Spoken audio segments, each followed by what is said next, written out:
today with Kim Ackworth, one of Queensland's lady rally drivers.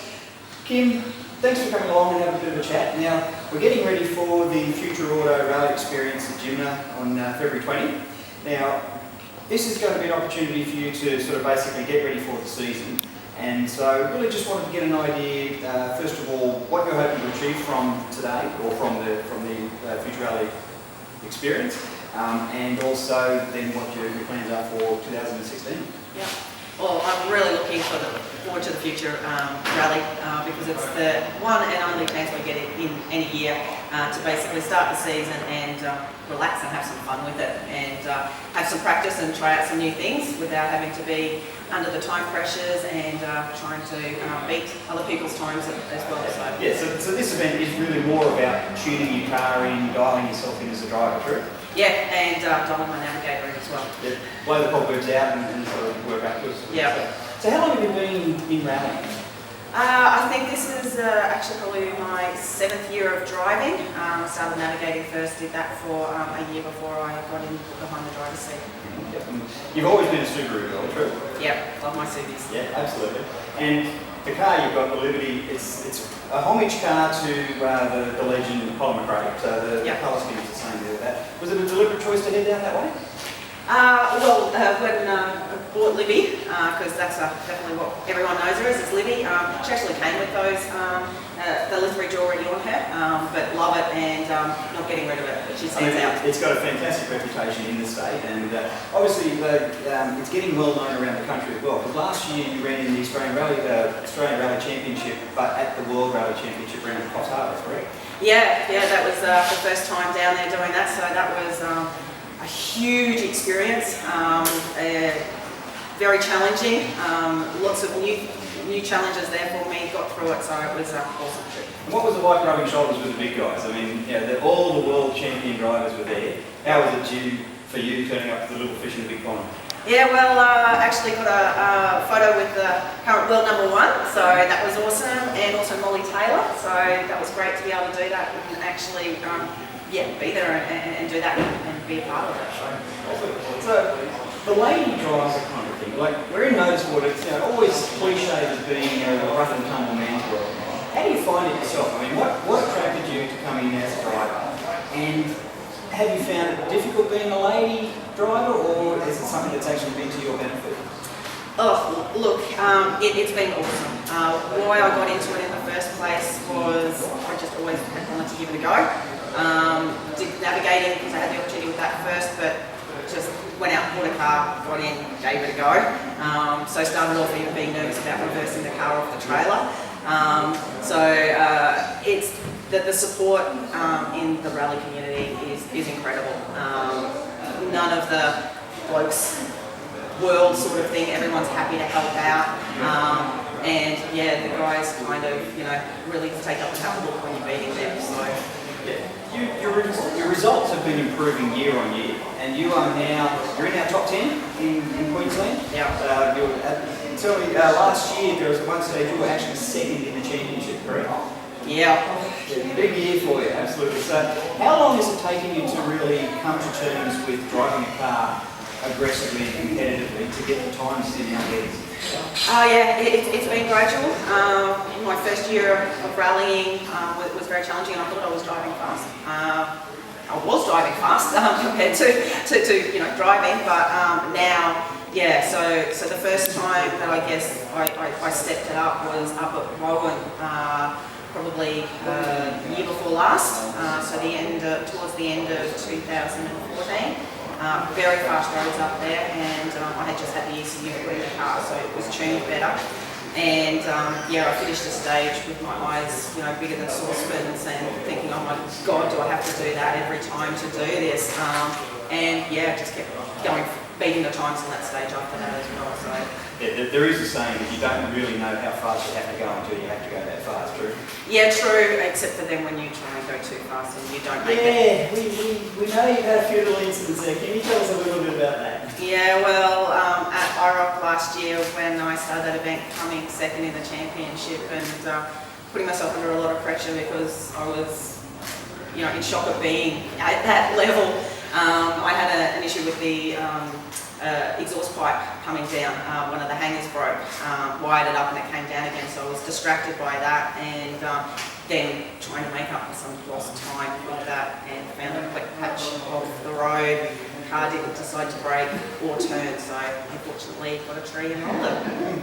So some pretty significant damage took you out of the rally, didn't it? So unfortunately, Yeah. you then tumbled from second outright in the championship. You dropped down to about 7th, I think it was. Yeah, I think that's where I ended up after that, because it was 2 rounds of the championship, so I didn't get any points for 2 rounds with it. Okay. So obviously it was a pretty big crash. You hit the tree, you rolled the car over. No injuries? No. I mean, obviously the safety gear that we work with, that's what it's all for. So were you frightened? Did it startle you, or were you just pissed off, basically? Yeah, I was definitely pissed off. I knew I was going into the tree because I tried to get the car to do what I wanted to do and it didn't. So I knew we were going to hit the tree. I knew it wasn't going to be too major. I wasn't expecting the roll. That was a shame.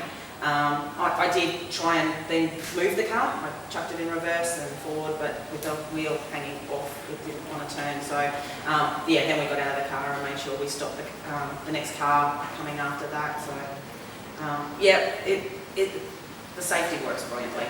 One of the most astounding things about that incident was, I think, a matter of 7 weeks from that crash until the next rally in the championship, and you managed to have the whole car rebuilt and be there at that next event. What did that take? I mean, that was an astounding effort. Yeah, well, I'm no mechanic, I'm no panel beater, so it was certainly calling on the rally community. So my husband, I think you've met him. I've met him. Yeah, so he was awesome.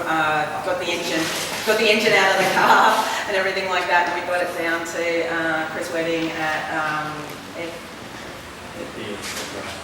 PTR Fabrications to straighten her out and get her all ready. So she came out looking better than ever. Absolutely. So the reaction from the whole rally community was a big thing. That I mean, the rally community is really what's kept you in this sport and kept you going, isn't it? Yeah, absolutely. It's a family, basically. The attitudes of everyone is amazing. We do go out there wanting to beat each other. We are all competitive, but this sport doesn't pay any money. It's actually a money pit.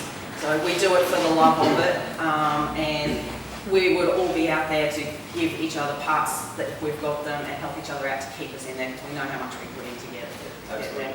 I mean, I know that when you were rebuilding that, another team donated a car for you to take parts from. You had the guys down there at PTR Fabrications turning the car around in a very, very short time as far as rebuilding and repainting it. Everyone was there to support you and get you out there. The car has got a real reputation, hasn't it? Yeah, absolutely, and just while we're talking on the support, so I've even paid homage to John Benassi on the car there. He's in Canberra. He's a Subaru Liberty fanatic, and he's somebody that has helped me out numerous times with parts and things like that, and so he's been brilliant. But yeah, what was the question again? Now, obviously we've got the test and tune coming up, so what are your plans for the test and tune, and then how's that going to then help you for 2016? Yeah, well this year CAMS have changed the rules around the turbos. We have to put restrictors back in them. I was hoping to be able to test with the restrictor in it.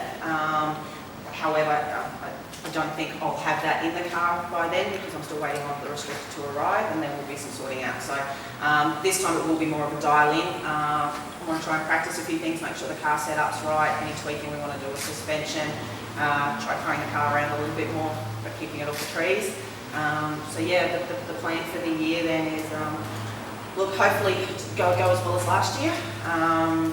Still keep tapping on the door with that.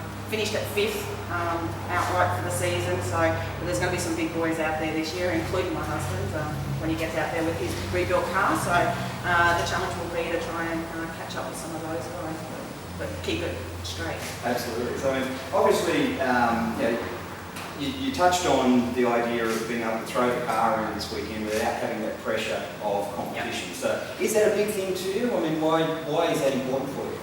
Well, I keep looking at ways to improve. I'm not going to get faster if I just keep doing what I'm doing.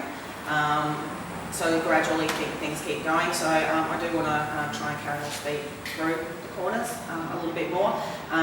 Being the car that it is and with the diffs in it, I can't use handbrakes for handbrakes turns and things like that. So I've got to try and get that Swedish scando happening a bit more.